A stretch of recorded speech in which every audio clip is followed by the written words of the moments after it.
Good morning all of you students, welcome to on our YouTube channel study of science. सभी को जय श्री राम। तो जैसा कि हम अपना 6th चैप्टर पढ़ रहे थे और 6th चैप्टर में आज का हमारा टॉपिक है स्वप्रेरकत्व। बहुत ही इंपॉर्टेंट टॉपिक है। इसकी परिभाषा और इसका डायग्राम बहुत बार एग्जाम में पूछा जाता है, तो आप आज ध्यान से समझना इस टॉपिक को। ओके, तो स्वप्रेरकत्व का मतलब क्या होता है? सबसे पहले स्वप्रेरकत्व यानी स्वयं के द्वारा ही प्रेरित होना, यानी इस परिपथ के द्वारा ही चुंबकीय फ्लक्स में परिवर्तन आना स्वप्रेरकत्व कहलाता है। ओके, तो वो किसके कारण हो रहा है? इस परिपथ के स्वयं के कारण हो रहा है, इसलिए इसे कहेंगे स्वप्रेरकत्व। ओके, तो सबसे पहले हम स्वप्रेरकत्व की परिभाषा देख लेते हैं। स्वप्रेरकत्व होता क्या है? ओके, तो जब किसी कुंडली से संबद्ध चुंबकीय फ्लक्स में परिवर्तन होता है। चुंबकीय फ्लक्स आपको मैं पिछले वीडियोस में बता चुका हूं। अगर आप यूट्यूब चैनल पर नए हैं तो एक बार आप वापस बता देता हूं। जैसे कोई पृष्ठ है, ये एक पृष्ठ है, इस पृष्ठ के पास मैं कोई चुंबक लाता हूं, तो इस चुंबक से क्या निकलेगी? चुंबक बल रेखाएं चुंबकीय बल रेखाएं निकलेगी।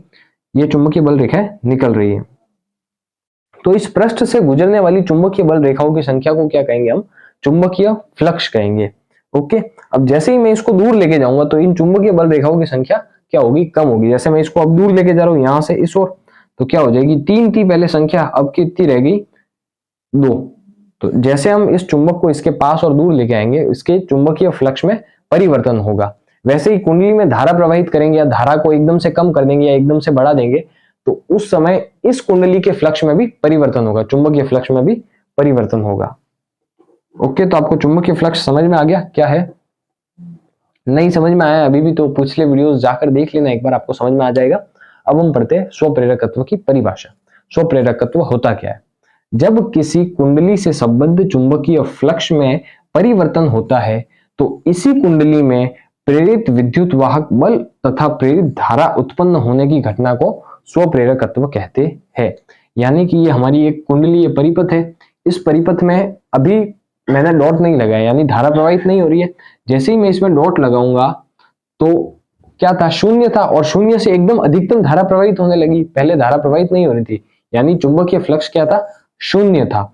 जैसे ही धारा प्रवाहित की तो इससे चुंबकीय फ्लक्स का मान एकदम से बढ़ गया, तो उसके कारण क्या हुआ? चुंबकीय फ्लक्स में परिवर्तन हुआ, और परिवर्तन के कारण इस कुंडली में क्या होगा? प्रेरित विद्युत वाहक बल उत्पन्न होगा और प्रेरित धारा उत्पन्न होगी, और उसी घटना को क्या कहते हैं? स्वप्रेरकत्व।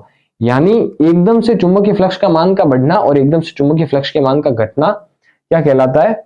उसके कारण क्या होता है? प्रेरित विद्युत वाहक बल उत्पन्न होता है, प्रेरित धारा प्रवाहित होती है। उस घटना को ही हम स्वप्रेरकत्व कहते हैं। अब हमने धारा बढ़ाई हुई है, यानी चुंबकीय फ्लक्स का मान अधिकतम है, और जैसे ही मैं इस स्थिति में डॉट को हटा देता हूं, यानी स्विच को ऑफ कर देता हूं, वैसे ही चुंबकीय फ्लक्स का मान क्या होता है? अधिकतम से न्यूनतम हो जाएगा। उस समय भी क्या होगा? चुंबकीय फ्लक्स के मान में परिवर्तन होगा, अधिकतम से न्यूनतम हो जाएगा। तो उस समय भी क्या होगा? इस कुंडली में प्रेरित विद्युत वाहक बल उत्पन्न होगा और प्रेरित धारा प्रवाहित होगी। इस घटना को क्या कहेंगे? हम स्वप्रेरकत्व कहेंगे। ओके, तो आप डायग्राम बना लो और परिभाषा लिख लो। इसके बाद स्वप्रेरकत्व का फॉर्मूला और मात्रक हम देख लेते हैं। यहां तक आप नोट कर लो।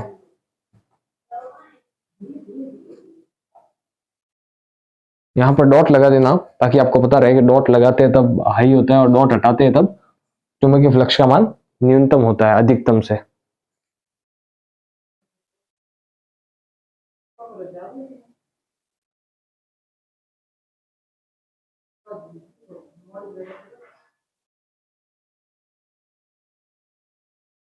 हाँ, तो अब हम आगे बढ़ते हैं। अब हम देखेंगे स्वप्रेरकत्व का फॉर्मूला क्या होता है।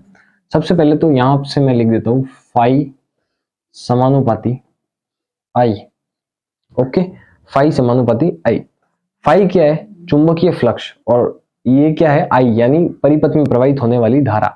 तो ये दोनों एक दूसरे के समानुपाती होंगे। क्यों? क्योंकि मैंने आपको बताया था कि जैसे ही हम परिपथ में धारा प्रवाहित करते हैं, चुंबकीय फ्लक्स का मान अधिकतम हो जाता है, और जैसे ही फ्लक्स में धारा का प्रवाह रोक देते हैं, स्विच ऑफ कर देते हैं, वैसे ही चुंबकीय फ्लक्स का मान अधिकतम से न्यूनतम हो जाता है। तो जब इसको बढ़ाएंगे तो ये भी बढ़ेगा, और इसको कम करेंगे तो ये भी कम हो जाएगा, यानी ये दोनों एक दूसरे के समानुपाती है। और जैसे ही यहां से हम समानुपाती का निशान हटाते हैं, यहाँ पर एक स्वप्रेरक गुणांक आता है जिसको हम एल कहते हैं, एल आई। यहाँ पर लिख देना आप एल इक्वस टू स्व प्रेरकत्व गुणांक। ओके, एल जो है हमारा स्वप्रेरकत्व गुणांक है, तो यहां से L equals to five upon I, ये है स्वप्रेरकत्व गुणांक का फॉर्मूला। यदि यहां पर हम आई की वैल्यू 1 कर देते हैं, आई इक्वल्स टू 1, तो एल इक्वल्स टू क्या हो जाएगा हमारा 5 हो जाएगा। यानी स्वप्रेरकत्व गुणांक को अगर हम कहें कि यदि 1 एम्पियर की धारा परिपथ में प्रवाहित की जाती है तो चुंबकीय फ्लक्स का मान स्वप्रेरकत्व गुणांक के बराबर होता है। ओके, तो यहां तक आप नोट कर लो। ये केवल अभी हमने स्वप्रेरक गुणांक पढ़ा है, अभी हमें स्वप्रेरकत्व का सूत्र पढ़ना बाकी है, यहां तक अभी नोट कर लो। एग्जाम में पूछ भी लेते हैं कि स्वप्रेरक गुणांक का, स्वप्रेरकत्व गुणांक का फॉर्मूला बताइए, तो वहां पर आपको ये करना जरूरी है। या फिर परिभाषा भी पूछ ले तो आपको परिभाषा में केवल ये बनाना है, आई की यहां तक करना है, उसके बाद आई की वैल्यू 1 लिखनी है, 1 रख के एल इक्वल टू 5, और जब और ये नीचे लाइन लिख देना, जब परिपथ में 1 एम्पियर की धारा प्रवाहित की जाती है तो चुंबकीय फ्लक्स का मान स्वप्रेरकत्व गुणांक के बराबर होता है।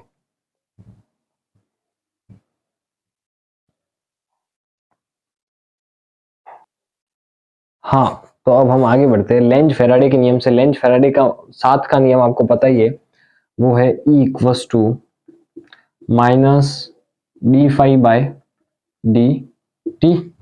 ओके, और फाई की वैल्यू अभी अभी हमने निकाली है, इससे पहले phi equals to L I, ये हमने अभी अभी किया था। तो यहां से मैं फाई की वैल्यू पुट कर देता हूं यहाँ पर एल आई, तो E equals to minus D L I by D T. Okay, L constant है, स्वप्रेरक गुणांक, तो यहां से बाहर आ जाएगा, तो E equals to minus L D I by D T. ये यहां से हमें L की वैल्यू निकालनी है, तो L की वैल्यू निकालेंगे, ये माइनस को मैं इधर भेज दूंगा, minus E upon D I by D T. ये फाइनल फॉर्मूला है स्वप्रेरकत्व गुणांक। अगर स्वप्रेरकत्व की परिभाषा और डायग्राम पूछा जाए और ज्यादा मार्क्स में पूछा जाए तो आपको ये डेरिवेशन भी वहां पर करनी पड़ेगी। क्यों? क्योंकि अगर ज्यादा मार्क्स में पूछा जाएगा तो वो ओनली आपसे डायग्राम और परिभाषा नहीं जानना चाहता है, आपसे ये डेरिवेशन भी करवाना चाहता है, तो आपको ये डेरिवेशन भी वहां करनी पड़ेगी। तो यहां तक आप नोट कर लो, उसके बाद हम मात्रक भी देख लेते हैं इसका क्या है।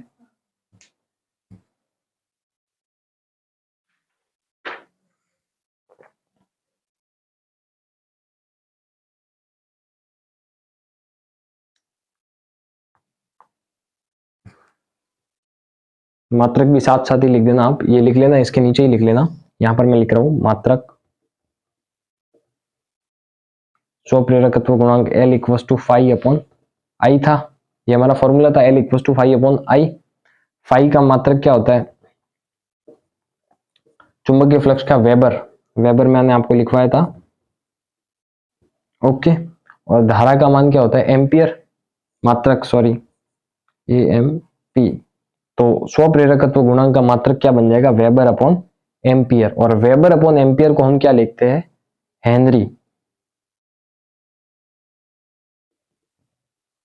जब ये दोनों अपॉन में आ जाते हैं, वेबर अपॉन एम्पियर, तो उसको हम लिखते हैं हेनरी। तो स्वप्रेरकत्व गुणांक का मात्रक क्या हो जाएगा हमारा, या फिर स्वप्रेरकत्व का मात्रक क्या हो जाएगा?